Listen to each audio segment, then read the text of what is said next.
Now in this video, we are going to discuss a very interesting concept, which is image data augmentation.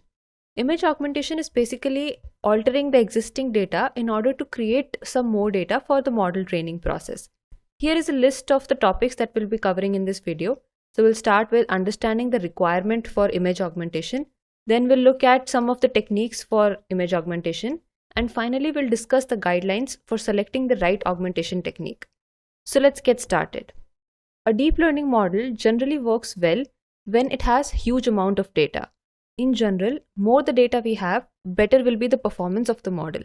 In this graph, we can see that as the amount of data increases, the performance of the deep learning model also improves. But acquiring massive amounts of data comes with its own challenges. Every time, it's not possible to have large data to feed the deep learning network.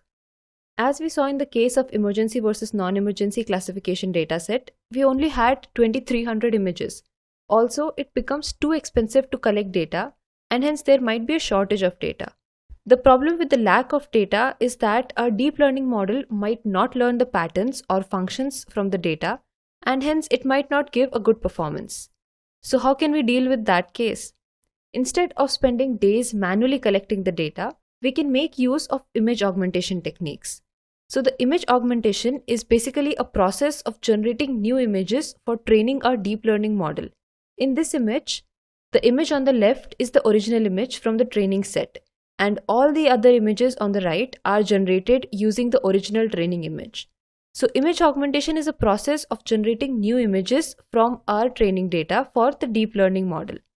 Also, since these new images are generated using the existing training data itself, we don't have to collect them manually. This increases the number of training samples without having to go out and collect this data. Note that the label for all of these new images that you see on the screen will be the same as that of the original image, which is used to generate them.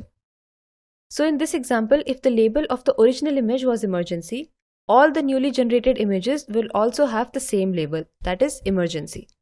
Next, let us look at the different image augmentation techniques. One of the most commonly used augmentation technique is image rotation. Even if we rotate the image, the information of the image remains the same. A cat is a cat even when we see it from a different angle.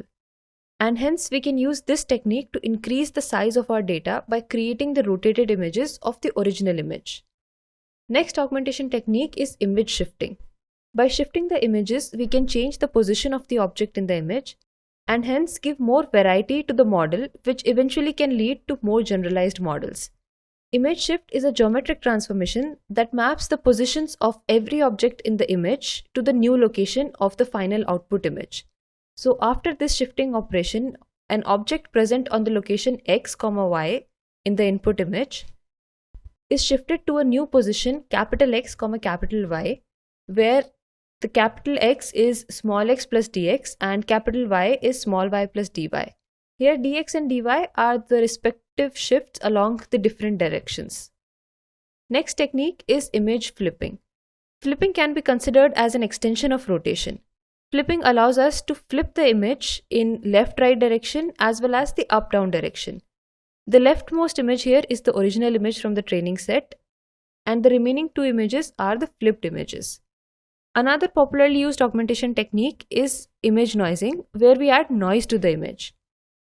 Now, image noising is an important augmentation step that allows our model to learn how to separate signals from noise in an image. This also makes the model more robust to changes in the input image. Finally, let's understand one more augmentation technique, that is image blurring.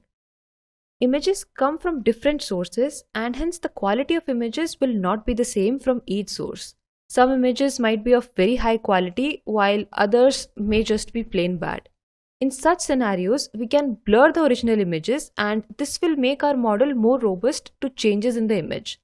So these are some commonly used image augmentation techniques.